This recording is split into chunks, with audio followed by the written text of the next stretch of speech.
500 mega pascal load இருக்கக்கூடிய ஒரு 12 mm 14 mm bolt கொண்டு வந்து நான் போடக்கூடாது. 10 mm போல்ட் இருக்குன்னு வச்சுக்கலாம். ஒரு 10 mm போல்ட் வந்து 250 மெகா பாஸ்கல் வரைக்கும் அது வித்ஸ்டாண்ட் பண்ணும். அப்போ இந்த இடத்துல நான் 2 போடலாமா? 2 போல்ட் போட்டு என்ன ஆகும்? ஒவ்வொரு போல்ட்டும் 250 மெகா பாஸ்கல் எடுத்துக்கும், டிஸ்ட்ரிபியூட் ஆகிக்கும், ஃபெயிலூர் ஆகாது.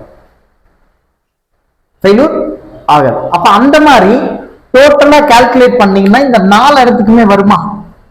1 2 3 4. அப்ப டோட்டல் லோடு இங்க இருக்குன்னா இதை வந்து இப்படி டிஸ்ட்ரிபியூட் பண்ணி கொடுக்கும்.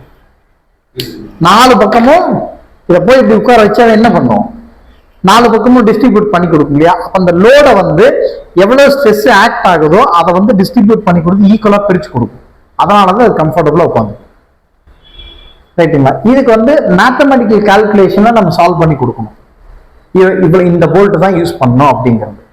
அல்லது FEA மாதிரி சாஃப்ட்வேர்ல யூஸ் பண்ணி அனலைசிஸ் பண்ணி அந்த ரிசல்ட் கொடுக்கணும். பட் அந்த ரிசல்ட் அப்படியே கொடுக்க கூடாது. சாஃப்ட்வேர் ஏதோ ரிசல்ட் கொடுக்கணும் அப்படியே நம்ம எடுத்துக்கூடாது. அதை எப்படி எடுத்துக்கணும்? மேத்தமெட்டிக்கலா கால்குலேட் பண்ணி என்ன ரிசல்ட் வருது, சாஃப்ட்வேர் யூஸ் பண்ண என்ன ரிசல்ட் வருது, ரெண்டையும் வேலிடேட் பண்ணணும். 2 ரிசல்ட்டையும் வேலிடேட் பண்ணி ஆல்மோஸ்ட் க்ளோஸ்னஸ் ரிசல்ட்டா வந்துச்சு அப்படின்னா இட்ஸ் வெரி குட். ஒருவேளை சாஃப்ட்வேர் ரிசல்ட் வந்து ரொம்ப அதிகமான ஸ்ட்ரெஸ் வருது, மேத்தமெட்டிக்கலா கால்குலேட் பண்ண ரொம்ப கம்மியான ஸ்ட்ரெஸ் வருது, அப்போ அதை ஆப்டிமைஸ் பண்ணலாம்னு அர்த்தம். அல்லது மேத்தமெட்டிக்கலா கால்குலேஷன் பண்ணதை விட சாஃப்ட்வேர்ல வந்த ரிசல்ட் ரொம்ப குறைவா இருக்குது, கண்டிப்பா இதை ஸ்ட்ரென்தன் பண்ணணும் அல்லது நம்பர் ஆஃப் போல்ட் இன்க்ரீஸ் பண்ணணும். அப்படிங்கிற ஒரு ஜஸ்டிபிகேஷன் எப்போ வரணும்னா through mathematical calculation and FEA analysis. அப்படித்தான் ஒரு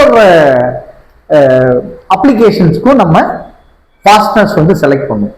ரைட்டா? அது வந்து முழுக்க கால்குலேஷன் பேஸ்டா வரும். புரிஞ்சுங்களா? உதாரணத்துக்கு இது இந்த மாதிரி நிறைய இருக்கு.